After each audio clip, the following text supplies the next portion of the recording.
कुछ समय पहले की बात है, जब एजेंट के और रेखा अपने पिछले मिशन से थके हुए घर लौटे थे। ऑन ऑपरेशन शैडो ने उन्हें कुछ बड़े सुराग दिए थे, लेकिन हर सुराग नए सवाल छोड़ता था। अब उन्हें कुछ समय चाहिए था ताकि वे फिर से अपनी रणनीतियां बना सकें। लेकिन किसी भी दिन की तरह एक और अजनबी कॉल ने उनके सामने नया चैलेंज पेश किया। कॉल में सिर्फ एक वॉइस थी जो बहुत ही गहरी और रहस्यमयी थी। अगर तुम सच में सच्चाई जानना चाहते हो तो तुम्हें रेनबो होटल जाना होगा। वहां जो कुछ भी छुपा है वह तुम्हारे सारे सवालों का जवाब देगा। और फिर कॉल कट गई। एजेंट के ने रेखा से कहा, यह कॉल हमें एक नई दिशा दिखा रहा है। हमें पता करना होगा कि ये लोग कौन हैं और इनकी मंशा क्या है। क्या हमें अब भी इन गुमनाम कॉल्स पर भरोसा करना चाहिए? रेखा ने थोड़ी चिंता जताई। अगर हम हर कॉल को नजरअंदाज करेंगे तो कभी भी उस व्यक्ति तक नहीं पहुंच पाएंगे जो हमें रोकने की कोशिश कर रहा है।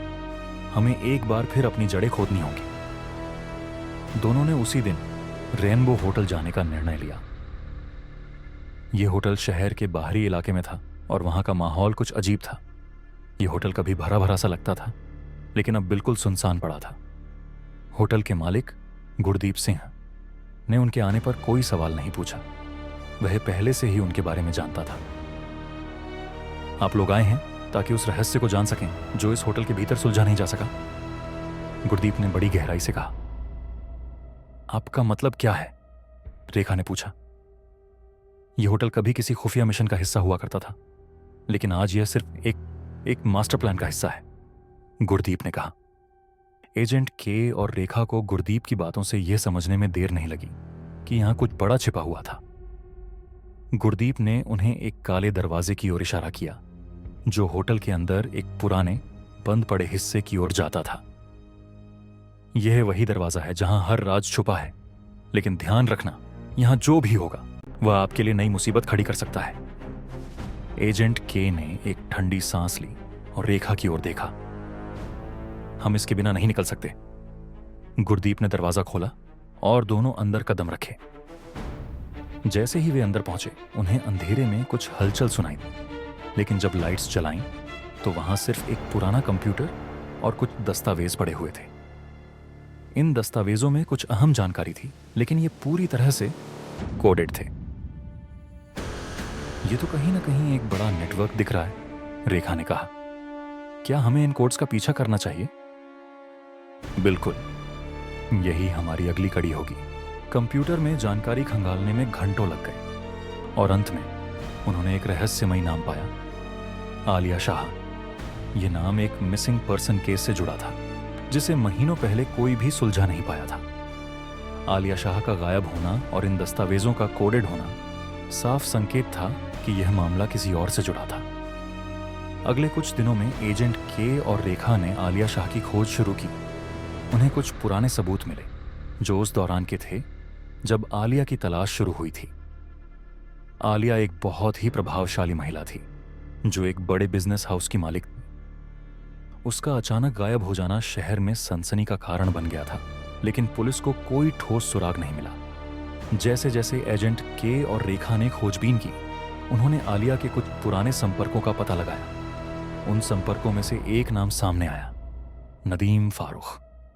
नदीम एक बड़ा और खतरनाक अपराधी था जिसकी गतिविधियां बड़े पैमाने पर फैली हुई थी। उसे काफी समय से पकड़ने की कोशिश की जा रही थी, लेकिन वह हमेशा पुलिस से बचने में सफल हो जाता था। क्या हमें नदीम के संपर्क में जाना चाहिए? रेखा ने पूछा। हमें जाना ही होगा। नदीम के पास वो सबूत हो सकते हैं जो इस केस को पूरी तरह से सुलझा सकते हैं, एजेंट के ने कहा। इसी दौरान उन्हें पता चला कि नदीम फारूक और आलिया शाह का बिजनेस में एक गहरा संबंध था। आलिया शाह की कंपनी में नदीम का निवेश था और आलिया के गायब होने के बाद नदीम ने कंपनी को अपने कब्जे में ले लिया था। दोनों ने नदीम के बारे में और भी जानकारी जुटाई और उसे पकड़ने के लिए एक जाल बिछाया। यह आसान नहीं था क्योंकि नदीम हमेशा अपनी जगह बदलता रहता था, लेकिन एक दिन उन्होंने उसे एक पुराने गोदाम में पाया। जब वे गोदाम में पहुंचे तो उन्होंने देखा कि नदीम अकेला नहीं था। वह कुछ और लोगों के साथ था जो अपनी पहचान छुपाए हुए थे। लेकिन जैसे ही एजेंट के और रेखा ने उन्हें देखा, नदीम ने तुरंत अपनी बंदूक निकाली और फायर किया। यह एक बड़ा मुठभेड़ था। बंदूक की आवाजें गूंजने लगीं और कुछ ही समय में पुलिस ने गोदाम को घेर लिया। नदीम और उसके साथियों को पकड़ लिया गया, लेकिन किसी को यह नहीं पता था कि पीछे की असली साजिश क्या थी। तुमने जो किया वह केवल शुरुआत थी, नदीम ने हंसते हुए कहा। आलिया शाह का केस सिर्फ एक चुप्पा राज है। जब तुम इसे जानोगे तो तुम्हारे पास इसका कोई जवाब नहीं होगा। यह सुनकर एजेंट के ने उसकी ओर देखा और कहा, अब हमें हर बात का जवाब मिलेगा नदीम। तुम चाहें जितना भी छुपाने की कोशिश करो, हम तुम तक पहुंचेंगे। लेकिन नदीम के अंतिम शब्दों ने इस केस को और भी गहरा कर दिया था।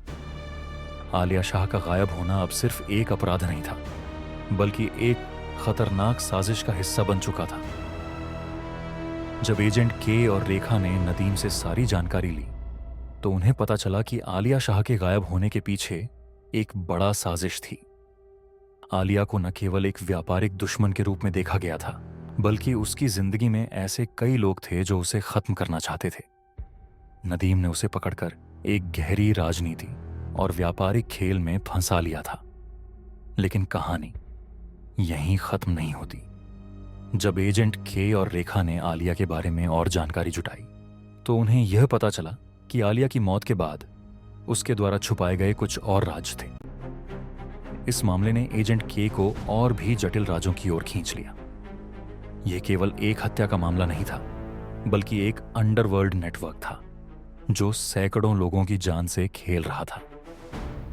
हमने केवल इसकी शुरुआत देखी है, एजेंट के ने रेखा से कहा। आलिया के बारे में जितना जान रहे हैं उतना ही यह मामला उलझता जा रहा है। इस केस के बाद एजेंट के और रेखा ने यह फैसला किया कि इस रहस्य को सुलझाने के लिए उन्हें और भी गहरी छानबीन करनी होगी। यह मामला अब तक का सबसे बड़ा चुनौतीपूर्ण केस था और उनके लिए यह सिर्फ शुरुआत थी। एजेंट के और रेखा ने अगले कदम के रूप में आलिया शाह के आसपास की पूरी दुनिया का गहन विश्लेषण करना शुरू किया। आलिया के बिजनेस और उसके संपर्कों का विस्तार इतना विशाल था कि यह मामला अब केवल एक निजी घटना नहीं, बल्कि एक अंतर्राष्ट्रीय साजिश बन चुका था। अगली सुबह जब एजेंट के और रेखा ने होटल लौटने का फैसला किया तो उन्हें एक और चौंकाने वाली सूचना मिली। गुरदीप सिंह, वही होटल मालिक जिन्हें वे पहले ही देख चुके थे, अचानक गायब हो गए थे। उनके गायब होने के पीछे क्या कारण था, यह कोई नहीं जानता था, लेकिन एजेंट के को यह समझ में आ गया कि यह सारा मामला एक बड़े खेल का हिस्सा था। हम अब सिर्फ एक कड़ी से नहीं, बल्कि कई कड़ियों से जुड़े हुए हैं, एजेंट के ने कहा। हमें इस पूरी साजिश के जड़ों तक पहुंचना होगा। रेखा ने भी उसे समझाया। गुरदीप का गायब होना इस बात का संकेत हो सकता है कि अब हमें उन लोगों से सीधे भिड़ने का वक्त आ चुका है जो इस पूरे खेल के मास्टरमाइंड हैं। अगले कुछ दिनों में दोनों ने आलिया शाह के सभी पुराने संपर्कों को खंगालना शुरू किया। एक नाम बार बार उभर कर सामने आया, अनवर जमील। वह एक ऐसे व्यक्ति थे जिनका कनेक्शन न केवल आलिया शाह के बिजनेस से था, बल्कि वह किसी अंडरवर्ल्ड सिंडिकेट के साथ जुड़े हुए थे। अनवर जमील ने आलिया के साथ मिलकर कई बड़े व्यापारिक सौदे किए थे, लेकिन एक समय ऐसा आया जब दोनों के बीच मनमुटाव हो गया। रेखा और एजेंट के ने अनवर की तलाश शुरू की। उन्हें यह पता चला कि वह एक छोटे से गांव में छिपा हुआ था और वहां तक पहुंचने के लिए उन्हें अपनी पूरी योजना को बदलना पड़ा। गांव के भीतर पहुंचने के बाद एजेंट के और रेखा ने स्थानीय लोगों से बातचीत शुरू की। जल्दी ही उन्हें पता चला कि अनवर को एक पुरानी हवेली में देखा गया था, जहां उसकी सुरक्षा के लिए कड़ी चौकसी की गई थी। हमें यह सुनिश्चित करना होगा कि हम सही वक्त पर सही जगह पर पहुंचे, एजेंट के ने कहा। अगर अनवर को यह लगा कि हम उसके पीछे हैं तो वह तुरंत किसी को भेजेगा हमें खत्म करने के लिए। अंत में उन्होंने हवेली की ओर बढ़ने का फैसला किया। जैसे ही वे हवेली के पास पहुंचे, उन्होंने महसूस किया कि वहां कुछ गलत था। हवेली के अंदर से कोई हलचल नहीं हो रही, लेकिन जब वे भीतर गए तो उन्हें एक बड़ा आश्चर्य हुआ। अनवर वहां नहीं था। ये तो लगता है कि वह हमें एक बार फिर धोखा दे रहा है, रेखा ने कहा। क्या वह कहीं और छिपा है? नहीं, वह यहीं कहीं है, एजेंट के ने गहरी सांस ली। वे हमें फंसाने की कोशिश कर रहा है। जैसे ही उन्होंने और अधिक छानबीन की, उन्होंने एक गुप्त तहखाना पाया जिसमें कुछ पुराने रिकॉर्ड्स और दस्तावेज थे। ये दस्तावेज उस पूरे नेटवर्क का हिस्सा थे जो आलिया शाह के गायब होने के पीछे था। ये तो साफ है कि अनवर जमील और नदीम फारूक दोनों मिलकर एक बड़े अंतर्राष्ट्रीय साजिश का हिस्सा थे, रेखा ने कहा। अब हमें यह पता करना होगा कि इन सब का मकसद क्या था। एजेंट के ने दस्तावेजों को बारीकी से पढ़ा और पाया कि अनवर और नदीम दोनों ने मिलकर एक बड़े काले बाजार का संचालन किया था, जिसमें न केवल हथियारों की तस्करी शामिल थी, बल्कि ड्रग्स और जालसाजी भी उनके व्यापार का हिस्सा था। तो यह है सच, एजेंट के ने कहा। आलिया शाह इस नेटवर्क का एक हिस्सा थी और किसी कारणवश वह अपने पुराने सहयोगियों से अलग हो गई। यही वजह थी कि उसे खत्म कर दिया गया। लेकिन अब कहानी में एक नया मोड़ आया। इन दस्तावेजों में एक और नाम था जो पहले कभी नहीं सामने आया था, सुमेर चौधरी। सुमेर एक शक्तिशाली और प्रभावशाली व्यापारी था जो न केवल इस काले बाजार के बड़े संचालक थे, बल्कि उसका कनेक्शन देश के उच्चतम स्तरों तक था। हमने इस केस को सुलझाने के करीब कदम रखा है, एजेंट के ने कहा। अब हमें सुमेर चौधरी के बारे में जानकारी जुटानी होगी। रेखा और एजेंट के ने सुमेर चौधरी की खोज शुरू की। उन्होंने पाया कि सुमेर का ठिकाना एक शानदार हवेली में था जो शहर के बाहर एक बड़े इलाके में स्थित थी। वहां पहुंचने पर उन्होंने महसूस किया कि यह एक और खतरनाक खेल का हिस्सा था। यह हमारी अंतिम चुनौती हो सकती है, रेखा ने कहा। हमें यह सुनिश्चित करना होगा कि हम सुमेर को पकड़ें और इस पूरे नेटवर्क को खत्म करें। हवेली में घुसते ही दोनों ने सुमेर चौधरी को देखा। वह बिल्कुल वैसा ही था जैसा उसकी छवि से अंदाजा लगाया था, एक शक्तिशाली, ठंडा और प्रभावशाली आदमी। तुम लोग आ ही गए, सुमेर ने मुस्कुराते हुए कहा। मुझे पता था कि तुम दोनों मेरा पीछा करोगे। तुम्हारी सारी साजिशों का अब अंत होगा, एजेंट के ने कहा। तुमने न केवल आलिया शाह की हत्या की, बल्कि हजारों मासूम लोगों की जान से खेला। सुमेर ने कोई जवाब नहीं दिया, लेकिन उसकी आंखों में एक कुटिल मुस्कान थी। जैसे ही उसने अपनी उंगली उठाई, वहां एक और गार्ड आ पहुंचा, लेकिन एजेंट के और रेखा पहले से तैयार थे। उन्होंने सुमेर को धर दबोचा और पुलिस को बुला लिया। इस प्रकार द साइलेंट विटनेस के मामले को सुलझाया गया। आलिया शाह का राज, जो सालों से गहरा रह चुका था, अब सामने आया।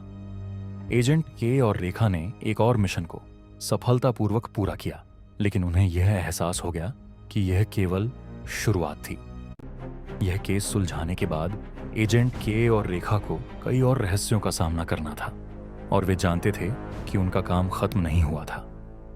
यह तो बस एक और रहस्य था जो खुला था